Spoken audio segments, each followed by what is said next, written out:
Thank you to my sponsor, Cake Wallet, where you can store, send, receive, and exchange your Monero safely on your iOS and Android devices. Hey guys, and welcome back to my channel, Girl Gone Crypto. I've got a really awesome guest today. We've got Jake, one of the co-founders and business development for Devault. So Jake, thank you so much for coming on the show today. How's it going? It's good. No, we met way back last summer and had a chance to connect and hang out. So I'm really excited to finally have you now here on my channel. And so maybe just to start out, tell us what Devault is. Sure, yeah. So I appreciate you calling me out on the title and whatnot. Devault's a community-based project, so while I have some form of title just for the purposes of explanation, everyone's welcome to participate in that sense. So it's a Bitcoin Cash fork. Technically, it's a Bitcoin fork since Bitcoin Cash is technically just Bitcoin at the end of the day. The reason we chose Bitcoin Cash to fork from at the beginning was because there was just less headache to deal with in terms of SegWit, in terms of waiting. We're all about that on-chain transactions, and larger block sizes do exactly what we need right now. So it seemed logical to start there. And then from there, we added on a couple mechanisms that sort of add to the open source money concept in terms of we wanted to reward the holders. We didn't want to just reward the miners. So what we did is we added an inflation mechanism just for the holders, meaning 30 days or more, you don't move your coins, you're counted as a holder. But basically, it's open source money, just like Bitcoin. We have a DAO built into the center of it, so anyone's welcome to participate. That DAO is in order to build the project further down the road, because nobody's able to fund an entire open source money ecosystem in 1 year or with, a couple people. I think the goal here is not only to create open source money, but to create it in a fair way so that not a couple billionaires create it and then they get to make all the money off of it. I think the more people involved in a project like this means that the more people can prosper from a project like this. And I think that's the ethos of our open source money. But at the end of the day, what I've been simplifying it as to people is just open source money, because if you go any deeper than that, then it starts to sound like you don't know what you are. You know what I mean? No, definitely. And so tell us a little bit more about, you've mentioned that it's, there's this community governance. How is that set up? So tell us more about that. So we do one coin, one vote. We're aiming to do a quadratic system down the road when we get the development and help to do that.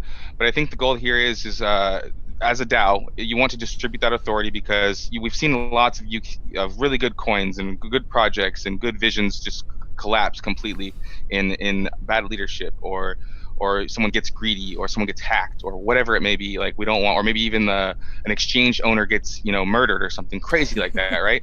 So I think the idea is that that DAO system, that distributed authority, that one vote, brings that aspect of distributing the security model. It distributes the money creation to multiple hands, and so the inflation system is basically not built in to pay the 1, the 2, the 3, the 4 people. Instead, you distribute that authority and you distribute that inflation system. Now you have a bunch of people that are willing to put time and effort into building something, and I think that directly rewards them for participating. So that's what what the community governance is. But it's basically just a website platform for now that says, did you vote yes or no on this or that item?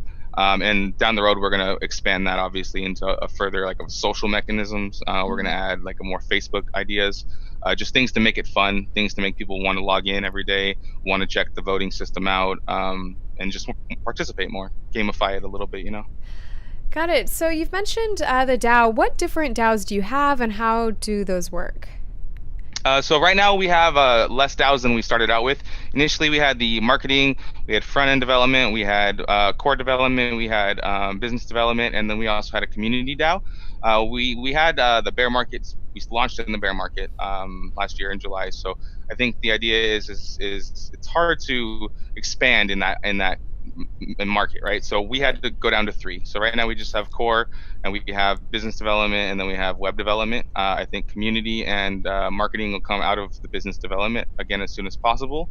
But again, we need the people. We need more of a budget to fund those people's time, to fund marketing items, other things like that. But yeah, that's what we're doing right now. We're working on a gaming system, not really a gaming system, but a gaming community, so we can kind of add a gaming DAO possibly. That's been thrown around a couple times, so that we can sort of give away the coins to gamers for the time they're spending, because we're seeing millions of people unemployed, obviously. So it's Right. a good avenue for us to get to distribute those coins into otherwise not crypto no corners. We can get in that market. So we're working on a gaming DAO.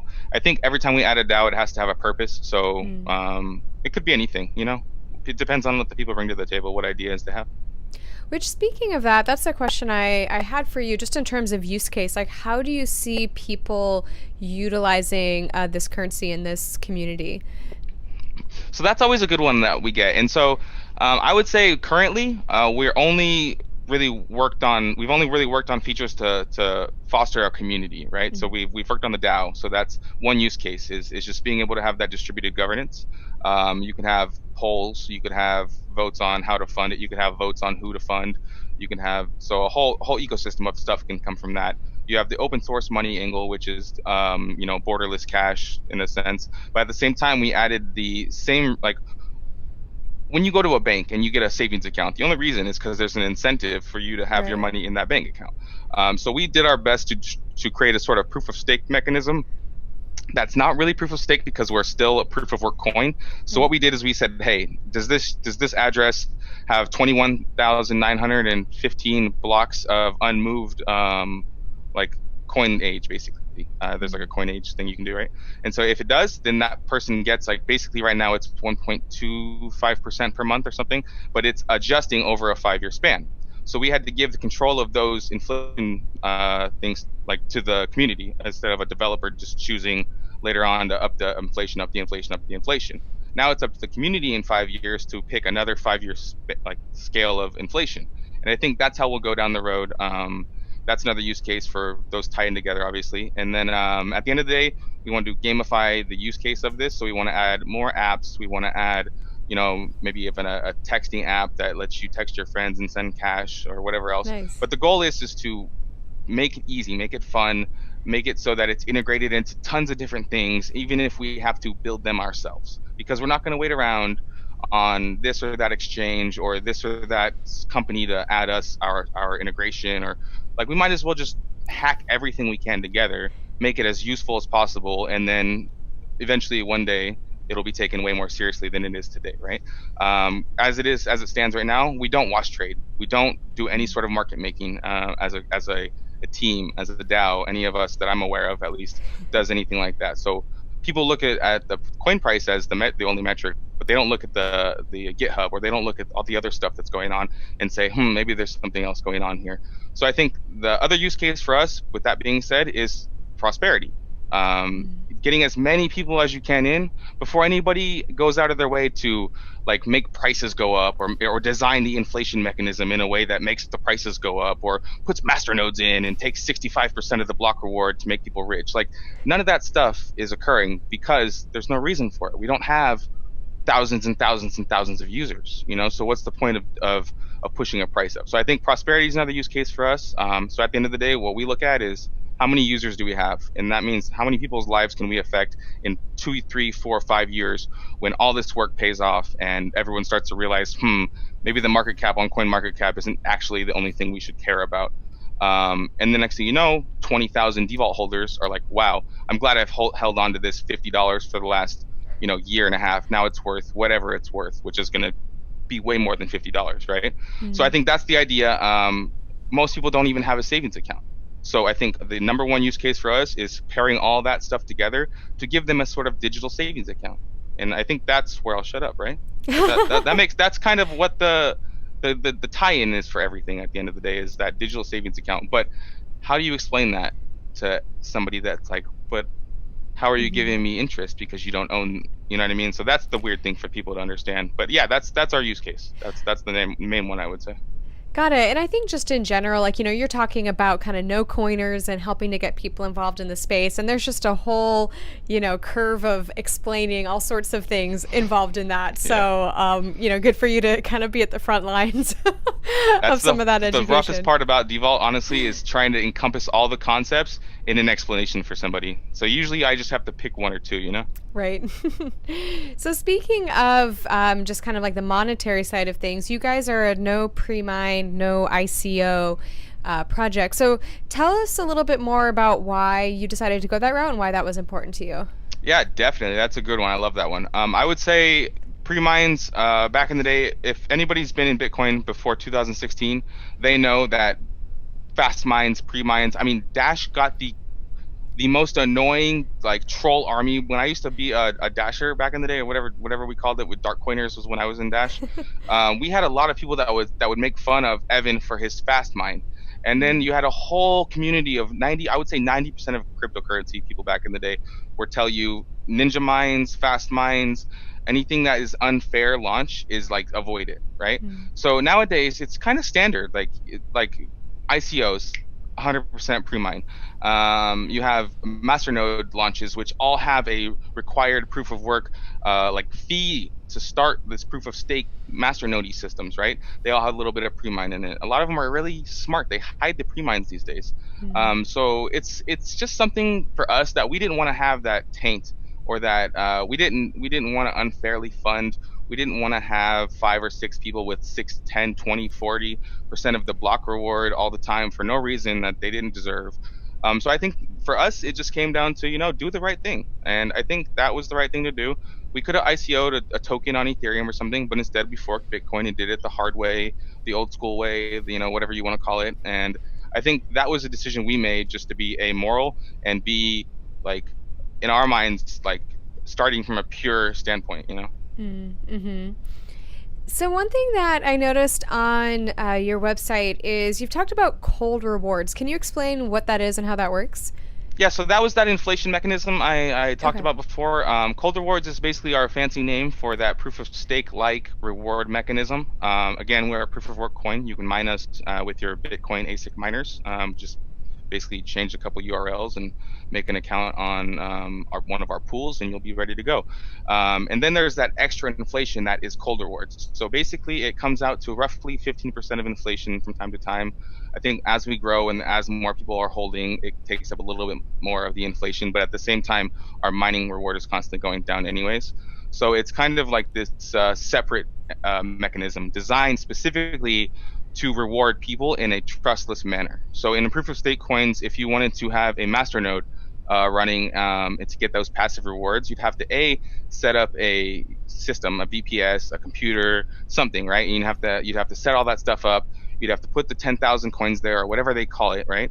And then you'd have to leave it running 24/7, and/or you give your collateral to someone else, or the access to your collateral to someone else for the most part, and you let them do that for you for a small service fee and a lot less, trustlessness.